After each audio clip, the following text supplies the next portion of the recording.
How's it going, everybody? This is Jake at Sturgis Motorsports, and today we're going to go over a couple tips and tricks on the new 1300 GS Adventure. We're going to go over a couple of the frequently asked questions that we see on the day-to-day work in here. And right now I'm just giving you a nice little walk around of this 719 because she's a beaut, Clark. But frequently asked questions of the day. How do I work this rocker switch? Funny, a lot of people struggle with this one. There's a new assist menu in the menu. I'll get this thing turned on. We'll go through some of this. Another big one is a lot of people are trying to figure out how to use their auxiliary lights. So for those of you that didn't get a great walk around at your dealership, we'll show you a couple of these things. Hopefully makes your riding experience much mo better. All right, first things first, power on. So this rocker switch, it's new. It came out on the 1300 GS last year, and it does a lot of things. And sometimes there's just a little confusion. There's a little struggle because this menu button or this toggle button is linked in with this menu button. So most people see this and they think, oh, it's the windshield button, which is true if you have it set for that. Because right now, when I hit the button, you can see the windshield indicator right there telling you what that baby's doing. When you tap that button, this screen will pop up. If I scroll the wheel, you will see I'm controlling different things on what I would call your favorites button. If you check the owner's manual, I'm sure it'll give you the proper lingo for what that button's actually called, but I like favorites button because it makes sense. I've got a little dot next to windscreen.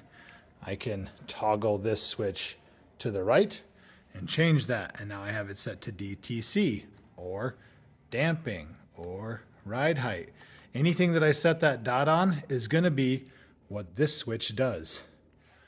If you want to have two modes for this switch, I can press and hold this button here to change it to something different. So notice right now it's saying hold is heating, which would be heated grips, heated seats.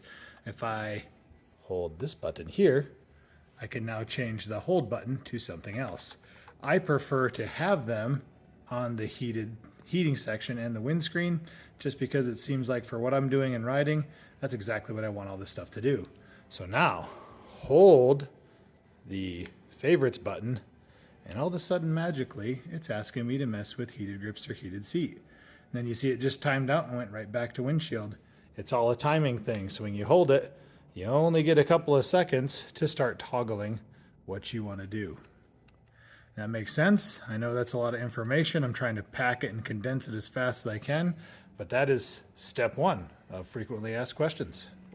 All right, you guys still with me? I got this camera going the wrong direction. All right, there we go. So next up, we have another option inside your settings menu. So I'm gonna tap down here, which will bring me to that screen. Scroll over to the old settings menu and get into this assist area. There's a lot of things under assist that maybe some people know is there, maybe they don't. We just get a lot of questions on this, and I feel like there's a lot of great things hiding in here. So damping configuration, how does that work? What is that? Well, you have road, dynamic, and enduro, and you can physically personalize these settings based off of what mode you're in to fit your needs better. The fun thing with damping is there's no right or wrong. It's play with it, and whatever you like is the right answer. So if you like it, it can't be all bad.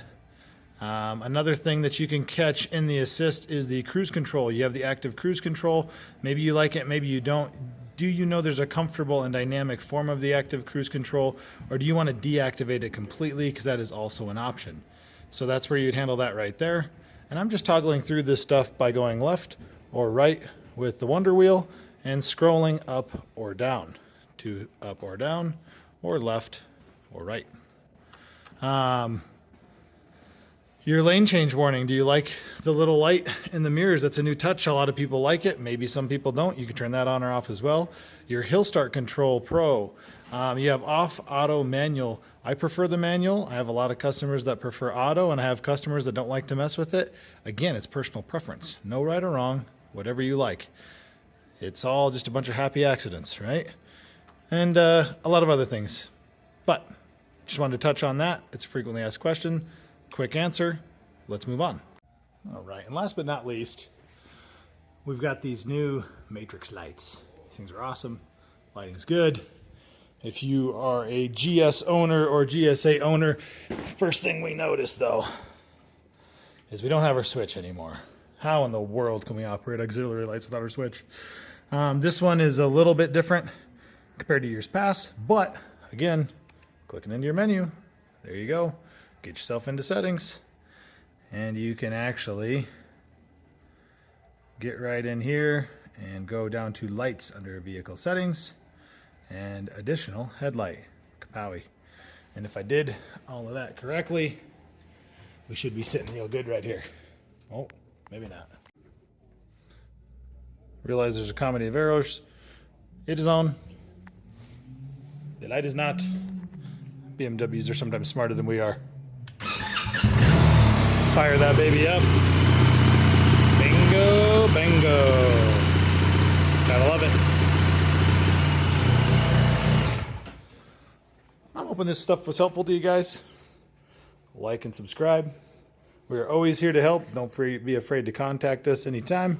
Again, we are BMW Motorcycles of Sturgis, aka Sturgis Motorsports.